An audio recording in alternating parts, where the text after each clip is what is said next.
नमस्कार दोस्तों, अपनी पाठशाला चैनल पर आप सभी का हार्दिक स्वागत है।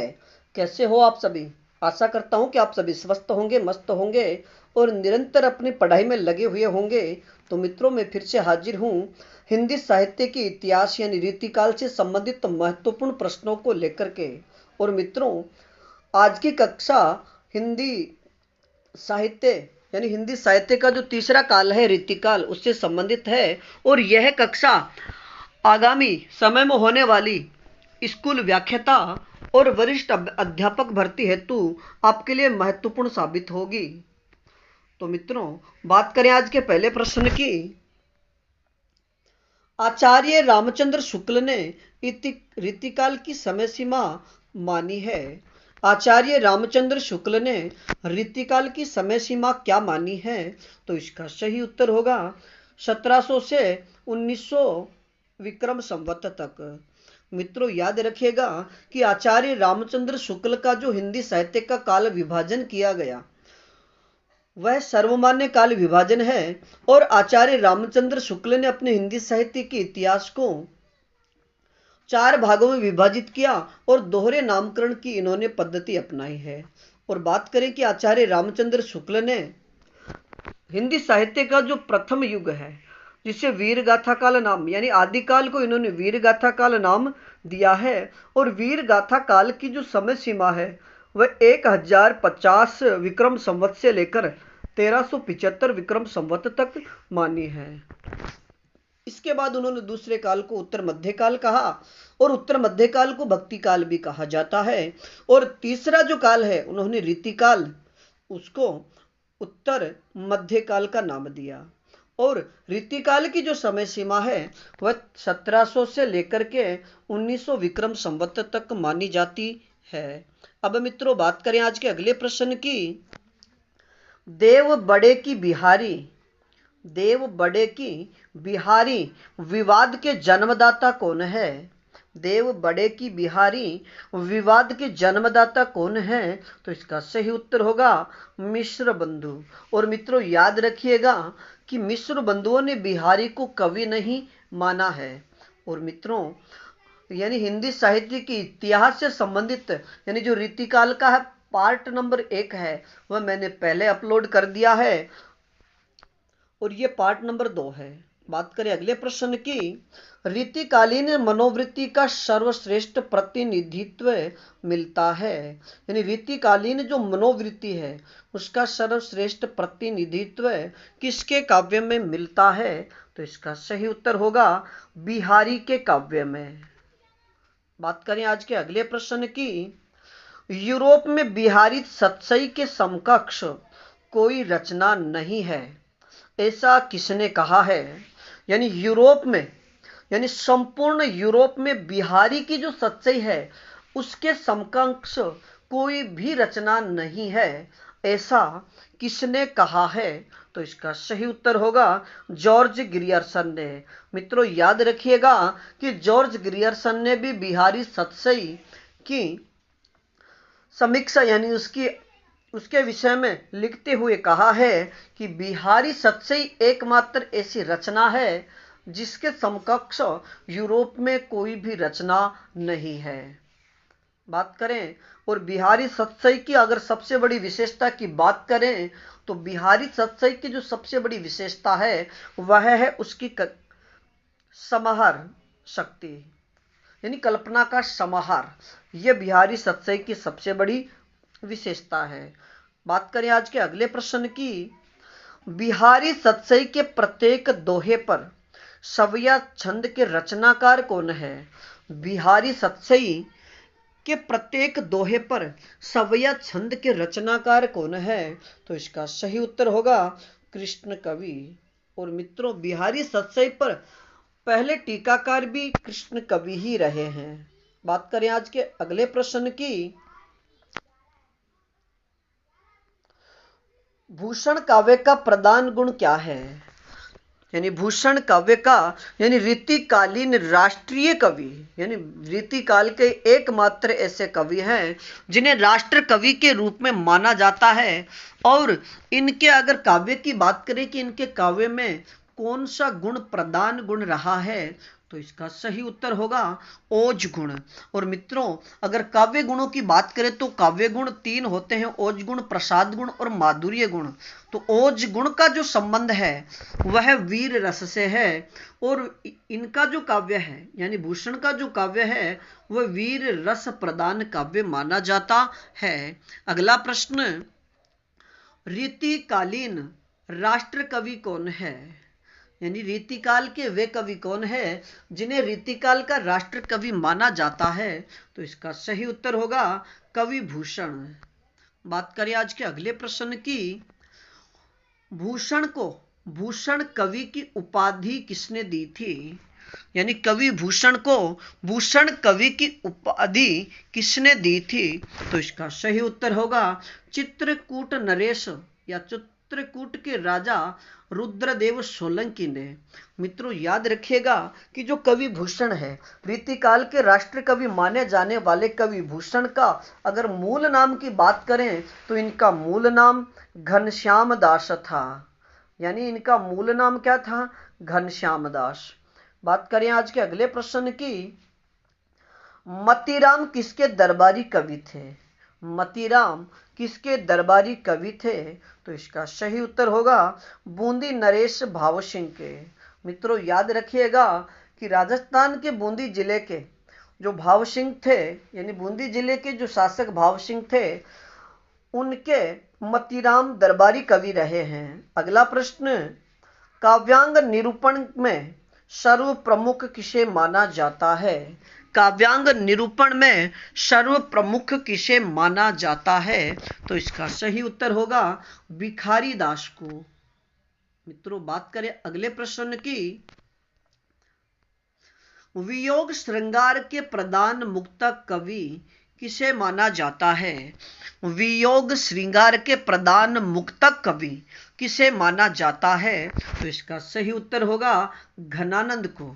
मित्रों, याद रखिएगा कि घनानंद को आचार्य रामचंद्र शुक्ल ने, यानी जो घनानंद रीतिकालीन मुक्तक काव्य के जो प्रमुख कवि घनानंद हैं, इसको घनानंद ने प्रेम का पीर कवि भी कहा है। और मित्रों, याद रखिएगा कि घनानंद ये मोहम्मद शाह रंगीला के दरबारी कवि थे। और बात करें कि घनानंद की जो प्रेमिका थी उसका नाम सुजान था, और सुजान को ही इन्होंने आधार मानकर के अपनी रचनाओं में, यानी जो नाम सुजान दिया गया है वह प्रेमिका सुजान का ही है, लेकिन आगे चलकर यह नाम कृष्ण का प्रतिरूप माना गया है। बात करें आज के अगले प्रश्न की, घनानंद को साक्षात रस मूर्ति किसने कहा है? घनानंद को साक्षात रस मूर्ति किसने कहा है? तो इसका सही उत्तर होगा आचार्य रामचंद्र शुक्ल ने। बात करें आज के अगले प्रश्न की, यानी आचार्य रामचंद्र शुक्ल ने घनानंद को साक्षात रसमूर्ति और प्रेम का पीर कवि भी कहा है।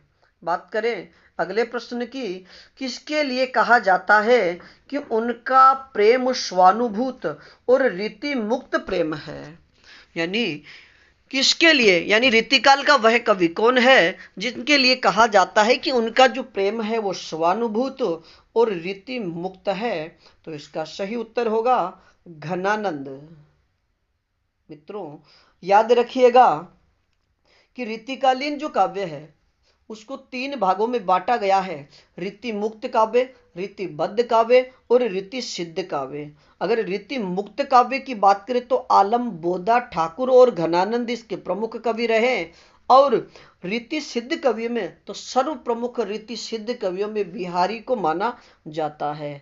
अब बात करें आज के अगले प्रश्न की, घनानंद के काव्य की मूल प्रेरक शक्ति मानी जाती है।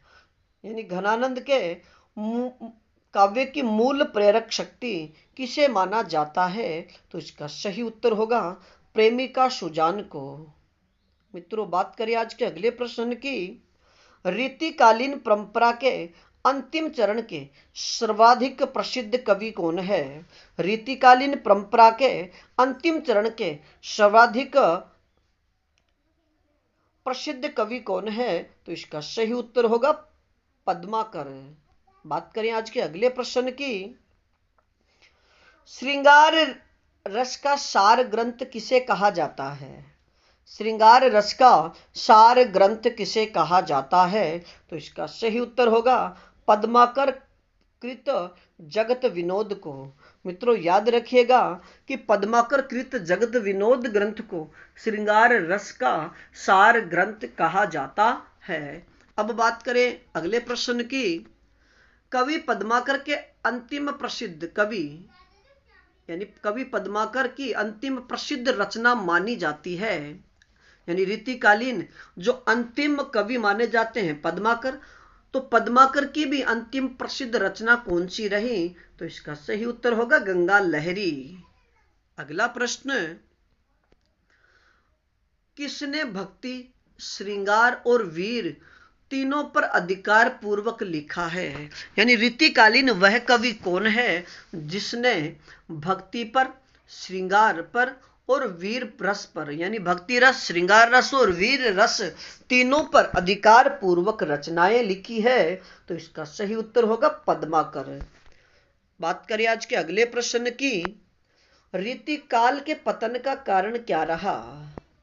रीतिकाल के पतन का कारण क्या रहा?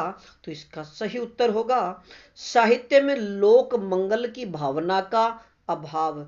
मित्रों याद रखिएगा कि कई बार ऐसे प्रश्न भी परीक्षाओं में पूछ लिए जाते हैं कि रीतिकाल के यानी रीतिकालीन जो काव्य है उसके पतन का कारण क्या रहा? तो इसका सही उत्तर होगा कि साहित्य में लोक मंगल की जो भावना है उसका इसमें सर्वथा अभाव पाया जाता है। अगला प्रश्न, लक्षण ग्रंथों का निर्माण करने वाले कवियों को कहा जाता है? लक्षण ग्रंथों का निर्माण करने वाले कवियों को कहा जाता है? तो इसका सही उत्तर होगा आचार्य। मित्रों याद रखिएगा कि रीतिकाल में जितने भी कवि हुए और उन कवियों ने जो लक्षण ग्रंथ लिखे थे उन कवियों को आचार्य की उपाधि दी गई, अर्थात जिन्होंने रस, छंद, अलंकार को आधार मान करके लक्षण ग्रंथों की रचना की वे कवि आचार्य कवि कहलाए। अब बात करें आज के अगले प्रश्न की। चिंतामणि की प्रमुख रचनाएं कौन सी है? चिंतामणि की प्रमुख रचनाएं कौन सी है? तो इसका सही उत्तर होगा कविकुल कल्पतरु, काव्य विवेक और श्रृंगार मंजरी। मित्रों याद रखिएगा कि कविकुल कल्पतरु, काव्य विवेक और श्रृंगार मंजरी चिंतामणि की प्रमुख रचनाएं हैं। अगला प्रश्न, रसराज, ललित ललाम और अलंकार पंचाशिका रचनाएं किसकी है? रसराज, ललित ललाम और अलंकार पंचाशिका किसकी रचना है? तो इसका सही उत्तर होगा मतीराम की। बात करें आज के अगले प्रश्न की। कवि भूषण की प्रमुख रचनाएं कौन सी है? कवि भूषण की प्रमुख रचनाएं कौन सी हैं? तो इसका सही उत्तर होगा शिवराज भूषण, शिवा बावनी और छत्रसाल दशक। यानी शिवराज भूषण, शिवा बावनी और छत्रसाल दशक कवि भूषण की प्रमुख रचनाएं हैं। और कवि भूषण की वे रचनाएं जिनके लास्ट में अगर भूषण लगा हुआ है, या और भी कवि जिन्होंने अगर रचना के अंत में भूषण शब्द आपको दिखे तो ये मानिएगा कि यह रचना अलंकार से संबंधित है। बात करें अगले प्रश्न की। जन्म ग्वालियर जानिए, मथुरा बसी ससुराल। जन्म ग्वालियर जानिए और मथुरा बसी ससुराल किसके विषय में प्रसिद्ध पंक्ति है? कि वह कवि जिनका जन्म तो ग्वालियर में हुआ और उनका ससुराल मथुरा में था, ये किसके विषय में कहा जाता है? तो इसका सही उत्तर होगा बिहारी। बात करें अगले प्रश्न की। यानी अगला और इस श्रृंखला के अंतिम प्रश्न की। जयपुर नरेश प्रताप शाही के दरबार में रहने का श्रेय किसे प्राप्त हुआ? यानी रीतिकालीन वह कवि जिन्हें जयपुर नरेश प्रताप शाही के दरबार में रहने का सौभाग्य प्राप्त हुआ, तो इसका सही उत्तर होगा पद्माकर को। तो तो मित्रों आज के लिए इतना ही, बाकी फिर मिलेंगे रीतिकाल से संबंधित तो महत्वपूर्ण प्रश्नों की। अब की बार जो हमारी श्रृंखला होगी वह वस्तुनिष्ठ प्रश्नों की होगी, और ये मानिएगा कि वो एक प्रकार से टेस्ट सीरीज ही है। और मित्रों आपकी इस भागीदारी ही हमारा मनोबल बढ़ाती है, इसलिए आप इसमें अधिक से अधिक अपना सहयोग दीजिए, जिससे हम प्रतिदिन आपके लिए नई नई क्लासें अपलोड कर सकें। धन्यवाद।